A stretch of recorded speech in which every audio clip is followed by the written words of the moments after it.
नमस्कार दोस्तों, इलेक्ट्रोनेट YouTube channel में आपका स्वागत है। आज मैं आपको बताऊंगा ट्रांसफार्मर क्या होता है, ट्रांसफार्मर कैसे काम करता है, ट्रांसफार्मर की कंस्ट्रक्शन क्या है, बनावट क्या होती है और इसके वर्गीकरण, ट्रांसफार्मर कितने प्रकार का होता है। तो दोस्तों, जब तक अगर आपने हमारे चैनल को सब्सक्राइब नहीं किया है तो प्लीज़ चैनल को सब्सक्राइब करके बेल आइकन ज़रूर प्रेस कर दें। दोस्तों, ट्रांसफार्मर क्या होता है? ट्रांसफार्मर एक स्थैतिक उपकरण है, यानी कि स्थिर, ना कोई इसमें रोटेटिंग यानी कि रोटेट करने वाला भाग है, ना इसमें कोई रोटर होता है। ये क्या करता है? ट्रांसफार्मर एक स्थिर युक्ति है। इसमें प्राइमरी वाइंडिंग से सेकेंडरी वाइंडिंग में जो पावर ट्रांसफ़र होती है वो चुंबकीय बल रेखाओं के माध्यम से एक प्राइमरी वाइंडिंग से सेकेंडरी वाइंडिंग में ट्रांसफ़र होती है, जो कांस्टेंट फ्रीक्वेंसी और कांस्टेंट फ्लक्स और कांस्टेंट पावर पर कार्य करता है। किसी एक परिपथ से दूसरे परिपथ को पावर ट्रांसफ़र करता है बिना किसी लॉसेस के, यानी कि प्राइमरी वाइंडिंग में जितना पावर होगा उतना ही पावर सेकेंडरी वाइंडिंग में ये ट्रांसफ़र करता है बिना किसी लॉसेस या नुकसान के। तो दोस्तों, ट्रांसफार्मर की अगर हम बात करें तो ट्रांसफार्मर एक स्थैतिक यानी कि स्थिर युक्ति है। इसमें कोई भाग नहीं होता है, जैसे कोई रोटर नहीं है। मोटर के अंदर क्या होता है दोस्तों? रोटर होता है। रोटर क्या करता है? घूमता है। और ट्रांसफार्मर के अंदर ऐसे रोटेटिंग कोई पार्ट्स नहीं है, यानी कि घूमने वाला कोई इसके अंदर कोई भाग नहीं है, इसलिए इसको स्थैतिक उपकरण कहते हैं। तो आपको एक चीज़ तो क्लियर हो गई होगी दोस्तों कि ट्रांसफार्मर एक स्थैतिक उपकरण है, इसमें कोई घूमने वाला पार्ट्स नहीं होता है। अब आता है दोस्तों ट्रांसफार्मर की संरचना। ट्रांसफार्मर की संरचना आप देखे होंगे कि एक कोर के माध्यम से ट्रांसफार्मर की कोर जो होती है लेमिनेटेड सिलिकॉन स्टील की बनी होती है। इन लेमिनेटेड कोर के ऊपर एक वाइंडिंग लपेटी होती है, जिसको हम प्राइमरी वाइंडिंग और सेकेंडरी वाइंडिंग कहते हैं। दोस्तों, आपके सामने ये जो वाइंडिंग्स लपेटी हुई है ये कॉपर की होती है। ज़्यादातर ट्रांसफार्मर के अंदर ये कॉपर की यूज़ करते हैं, लेकिन आजकल एल्युमिनियम वाले वाइंडिंग्स वाले ट्रांसफार्मर भी बाज़ार में उपलब्ध हैं, यानी कि एल्युमिनियम वाइंडिंग वाले भी ट्रांसफार्मर आ चुके हैं।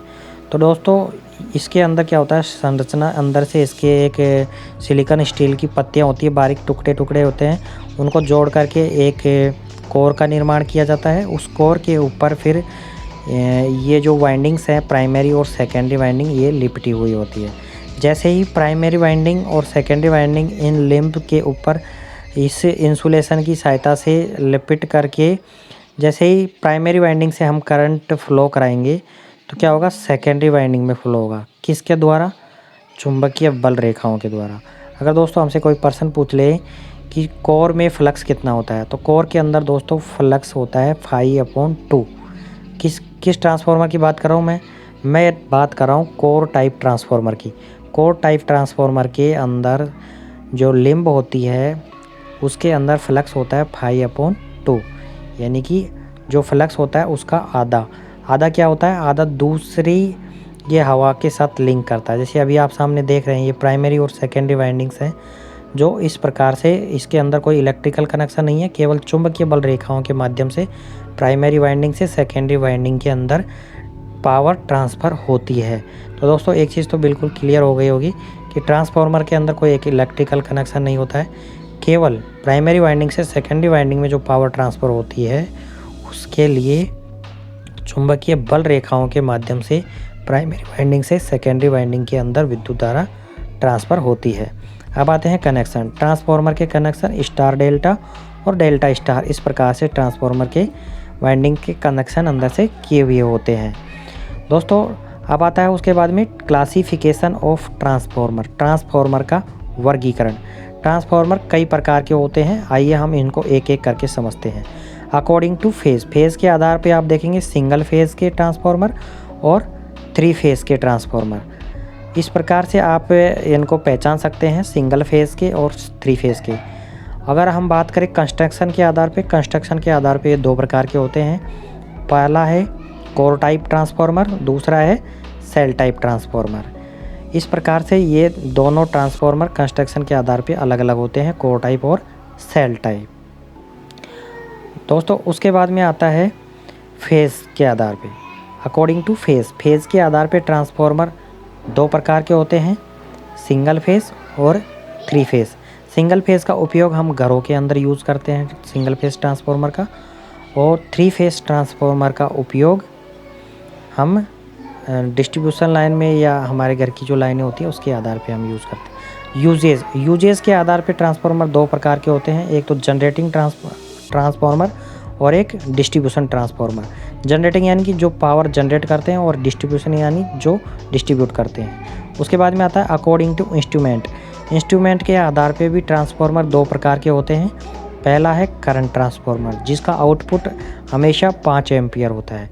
उसके बाद में है पोटेंशियल ट्रांसफार्मर जो लंबा आपको दिखाई दे रहा है, ये पोटेंशियल ट्रांसफार्मर है और इसका आउटपुट हमेशा 110 वोल्टेज होता है। दोस्तों, हाई वोल्टेज और हाई करंट को मापने के लिए एक सीटी और पीटी का यूज़ किया जाता है। ये करंट ट्रांसफार्मर बोलते हैं सीटी को, और पीटी को बोलते हैं पोटेंशियल ट्रांसफार्मर। तो सीटी और पीटी की अगर हम फुल फॉर्म की बात करें तो सीटी की फुल फॉर्म है करंट ट्रांसफार्मर और पीटी की फुल फॉर्म है पोटेंशियल ट्रांसफार्मर। तो दोस्तों, अगर आपसे कोई भी पूछ ले कि सीटी का आउटपुट कितना होता है तो 5 एम्पियर होता है और पीटी का आउटपुट 110 वोल्ट होता है। अब आता है उसके बाद में अकॉर्डिंग टू वाइंडिंग के आधार पर ट्रांसफार्मर दो प्रकार के होते हैं। पहला है सिंगल वाइंडिंग यानी कि एक सिंगल कोर वाइंडिंग, और एक आता है double core winding. Single core winding किस ट्रांसफार्मर में लगी होती है? ऑटो ट्रांसफार्मर के अंदर एक ही वाइंडिंग होती है। और ऑर्डिनरी ट्रांसफार्मर जो आप सेकंड इमेज में दिखाई दे रहे हैं, वो ऑर्डिनरी ट्रांसफार्मर उसके अंदर दो वाइंडिंग्स अलग अलग लिंब पर लपेटी हुई होती है। ऑटो ट्रांसफार्मर का उपयोग आप तो जानते ही हैं, वोल्टेज जहाँ पे हमें कम ज़्यादा अपनी ज़रूरत के हिसाब से हम इसको सेट करके हमें आउटपुट ले सकते हैं। ऑर्डिनरी ट्रांसफार्मर में फिक्स होता है, जैसे बनने के बाद में इसकी जितनी आउटपुट देने की क्षमता है उतनी ही ये हमेशा आउटपुट पावर देता है। तो दोस्तों, अकॉर्डिंग टू वाइंडिंग के आधार पे भी आपको समझ में आ गया होगा कि अगर हम बात करें वाइंडिंग के आधार पे, तो वाइंडिंग के आधार पे भी ट्रांसफार्मर दो प्रकार के होते हैं, जो अभी मैंने आपको बताया, सिंगल फेज वाइंडिंग और एक double core winding. Single core और डबल कोर। सिंगल कोर का उपयोग हम करते हैं जैसे कि ऑटो ट्रांसफार्मर है, ऑर्डिनरी और डिस्ट्रीब्यूशन ट्रांसफार्मर, जनरेटिंग ट्रांसफार्मर, इनके अंदर हम करते हैं डबल कोर वाइंडिंग वाले ट्रांसफार्मर यूज़ करते हैं। तो दोस्तों, आई थिंक आपको दोनों चीज़ें बिल्कुल क्लियर हो गई होंगी कि सिंगल कोर वाइंडिंग और डबल कोर वाइंडिंग्स और क्लासिफिकेशन सारे क्लियर हो गए होंगे।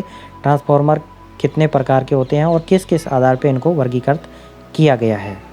आज हमने इस वीडियो में सीखा है ट्रांसफार्मर क्या होता है, ट्रांसफार्मर क्या काम करता है ये। और दोस्तों, एक चीज़ मैं और भूल गया हूँ कि स्टेप अप और स्टेप डाउन यानी कि वोल्टेज बढ़ाने के लिए और घटाने के लिए भी दो प्रकार के ट्रांसफार्मर यूज़ किए जाते हैं। पहला है स्टेप अप ट्रांसफार्मर, दूसरा है step down transformer. Step down transformer का उपयोग वोल्टेज को घटाने के लिए यूज़ किया जाता है और स्टेप अप वाले ट्रांसफार्मर का उपयोग वोल्टेज को बढ़ाने के लिए उपयोग में लिया जाता है। तो दोस्तों, आज के वीडियो में हमने सीखा है ट्रांसफार्मर के बारे में पूरी जानकारी।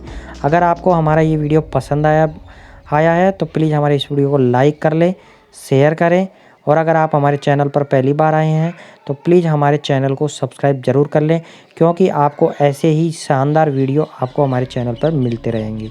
मिलते हैं आपको अगले वीडियो के साथ, तब तक के लिए जय हिंद, जय भारत। थैंक यू दोस्तों, जय हिंद।